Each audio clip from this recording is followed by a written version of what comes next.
L'ancien attaquant formé à l'OL, Grégory Bettiol, est au Groupama Stadium.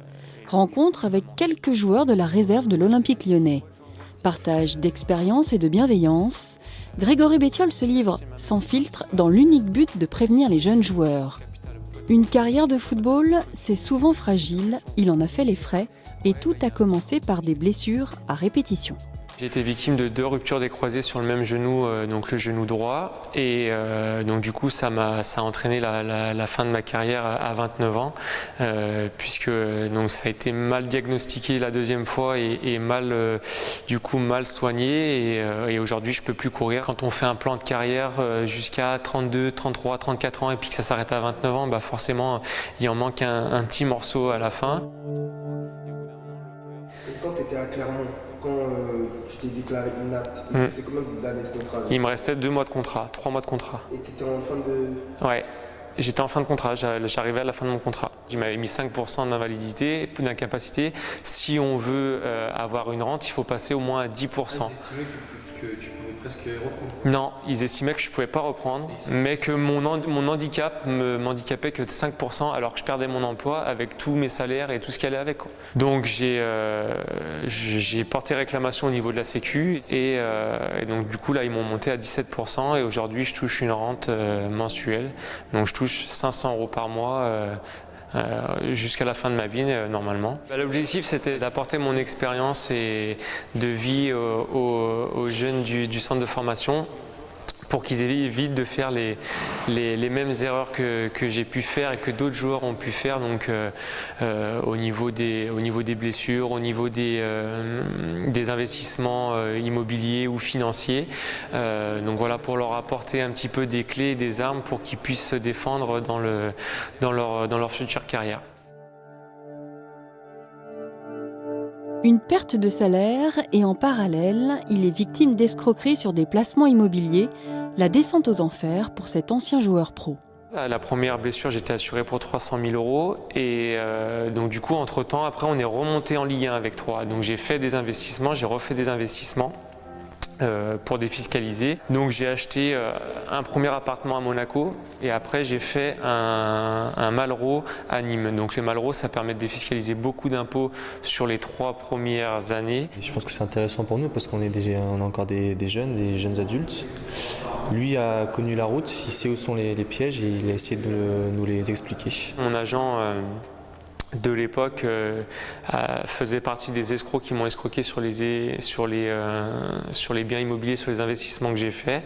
Donc je ne sais pas si vous avez tous vu l'article qui est apparu dans l'équipe là, au mois de février sur l'escroquerie dont 60 joueurs pros ont été victimes depuis on va dire 5 ans maintenant. La démarche elle était excellente. Ouais. Qu'est-ce qui t'a manqué Ce qui m'a manqué, c'est d'avoir fait confiance aux mauvaises personnes et de ne pas avoir été assez curieux. C'est-à-dire que quand là, on m'a proposé de faire les appartements, maintenant je réfléchis et maintenant que j'ai fait ma maison et que c'est moi qui vais rénover ma maison et que je connais un peu le prix du marché, des travaux et tout ça, quand on te dit pour 60 mètres carrés à Vichy, on te fait mettre 270 000 € de travaux, moi 270 000 € de travaux, c'est ce que j'ai mis dans ma maison de plus de 200 mètres carrés dans le Beaujolais, dans une maison en pierre dorée. Des appartements payés bien trop cher par rapport au prix du marché, des travaux jamais réalisés et pourtant financés par Grégory Bettiol, c'est tout un système corrompu, des agents immobiliers jusqu'aux banquiers qui ont ruiné le joueur. Mais ce cas, c'est qu'aujourd'hui, il me reste Nîmes et Vichy, donc j'avais des grosses mensualités dessus, ces deux-là, ils me coûtent 5 500 € par mois. Aujourd'hui, au niveau des revenus, grosso modo, à peu près, on est à 5 000 € net par mois de revenus. Donc ça veut dire que sans vivre à côté, on est déjà à moins 500 € par mois. Tu les as achetés. T'es jamais allé les voir? Non. Et jamais à quelqu'un de ta famille ou... Non. D'un côté, j'ai envie de dire, mais t'as été naïf d'un côté. Ah ben on a été naïf complet, mais on a été naïf. Ça fait mal de dire. Ouais, non mais je le sais. C'est pas possible. Ouais. En fait, vous étiez tous comme ça. Ouais, en fait, t'étais comme ça parce que tu faisais confiance aux gens. Voilà, tu faisais confiance aux gens qui travaillaient avec ces gens-là. Si par exemple, dans ton cas, on explique ça à Pascal. Pascal, il serait venu Ouais. voir, entre guillemets, pour te dire écoute, mon petit, je pense que. Mais ce qu'il y a, c'est que Pascal est là parce que vous êtes jeune en fait. C'est parce que vous êtes à un âge où on y fait attention. Mais après, quand tu as 25 ans, dans les clubs pro, il n'y a plus personne. On a 20 ans, à notre âge, toutes les personnes sont souvent insouciantes. Et nous, on nous demande d'être matures et sérieux sur le terrain, mais on voit aussi qu'il faut être en dehors. Et ça passe par bien s'entourer, faire confiance aux bonnes personnes, comme a dit Pierre tout à l'heure, parce que sinon on peut avoir de gros problèmes. C'est pas question d'être bête ou naïf, c'est question de faire confiance à la mauvaise personne, et je pense que ça peut arriver à tout le monde.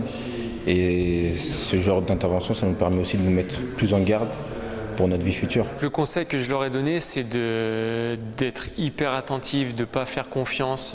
Aujourd'hui, il faut faire confiance à personne. D'être acteur de leur vie, voilà, de ne pas se laisser mener, de mener eux leur barque. Et puis après, le fait d'être passé par un centre de formation où tout jeune, on s'occupe de nous, on nous lave notre linge, on nous fait à manger, on s'occupe de nos papiers, on a des agents pour le foot, on a des agents pour tout.